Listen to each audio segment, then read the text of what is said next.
তার গাড়িবহরের যে আ পুরো গাড়িবহরটি সামলাতে এই মুহূর্তে আসলে আইনশৃঙ্খলা বাহিনীর সদস্যদেরও বেগ পেতে হচ্ছে। কারণ এই তার তার যে নেতাকর্মী, তার নেতাকর্মীরা তারা যেভাবে তাকে ঘিরে রেখেছেন, তার ভালোবাসায় সিক্ত করতে চান এবং সেই ভালোবাসার প্রতিদান তিনি বারবার দিয়েছেন নেতাকর্মীদের। তিনি তাদেরকে ছেড়ে যাননি, তাদেরকে কখনোই তিনি নিরাশ করেননি। সেই ভালোবাসার প্রতিদান তিনি যেমন দিয়ে গেছেন, তেমনি নেতাকর্মীরাও তার ভালোবাসার প্রতিদান দেওয়ার জন্য অপেক্ষা করেছেন দীর্ঘক্ষণ। সকাল থেকেই আমরা দেখেছি যে এই তীব্র রোদ এবং গরম উপেক্ষা করে এই বিমানবন্দরের সড়কের দুই পাশে অবস্থান নিয়েছে এবং বিমানবন্দরের দুই পাশে সড়কে যতদূর চোখ যায় আপনি দেখতে পাবেন এই মুহূর্তে নেতাকর্মীদের ভিড় এবং হাজার হাজার নেতাকর্মী তারা রাস্তার দুই পাশে স্বাগত জানানোর জন্য এসেছে। শুধু ঢাকার যারা আছেন তারা নয়, সারা বাংলাদেশ থেকে তারা এসেছেন এবং সারা বাংলাদেশ থেকে এসে এবং যেভাবে সুশৃঙ্খলভাবে তাদেরকে বিভিন্ন জায়গায় অবস্থান করতে বলেছে, বিভিন্ন জায়গায়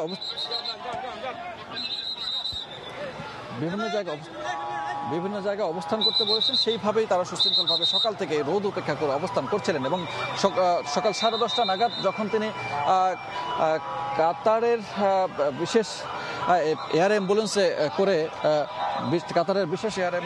তিনি যখন বাংলাদেশে নেমেছেন এবং নেমেছেন তখন 10:30 বাজে এবং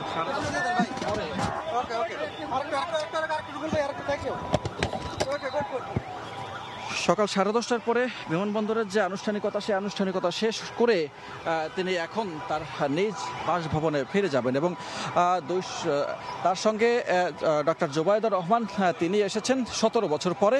17 বছর আগে তিনি বাংলাদেশ থেকে 2008 সালে চলে যান তার স্বামী বর্তমান ভারপ্রাপ্ত চেয়ারম্যান তারেক রহমানের সঙ্গে এবং তারপরে এই প্রথমবারের মতো তিনি আবার বাংলাদেশে আসলেন এবং বাংলাদেশে তার বাবার বাড়ি ধানমন্ডিতে এবং ধানমন্ডিতেও নিরাপত্তা বলয়ে রাখা হয়েছে।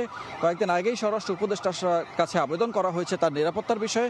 সেই নিরাপত্তা বেষ্টনীতে তিনিও থাকবেন এবং 2 সপ্তাহ আমরা যতটুকু জানতে পেরেছি 2 সপ্তাহ তিনি বাংলাদেশে অবস্থান করে তিনি আবার লন্ডনে ফিরে যাবেন।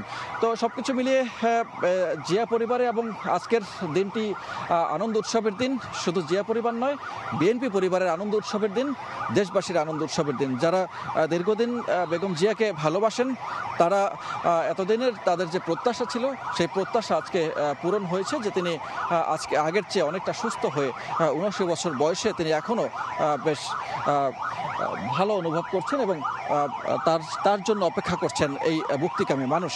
এবং এরপরে যে গণতান্ত্রিক ধারাবাহিকতা আছে, সেই গণতান্ত্রিক ধারাবাহিকতায় যে নির্বাচনের কথা বলা হচ্ছে, নির্বাচনের প্রচেষ্টা করা হচ্ছে, সেই নির্বাচন এবং গণতান্ত্রিক ধারা অব্যাহত রাখার জন্য বিএনপিকে নেতৃত্ব দেওয়ার জন্য তার দীর্ঘদিনের অভিজ্ঞতা, সেটি হয়তো অনেক বেশি কাজে লাগবে।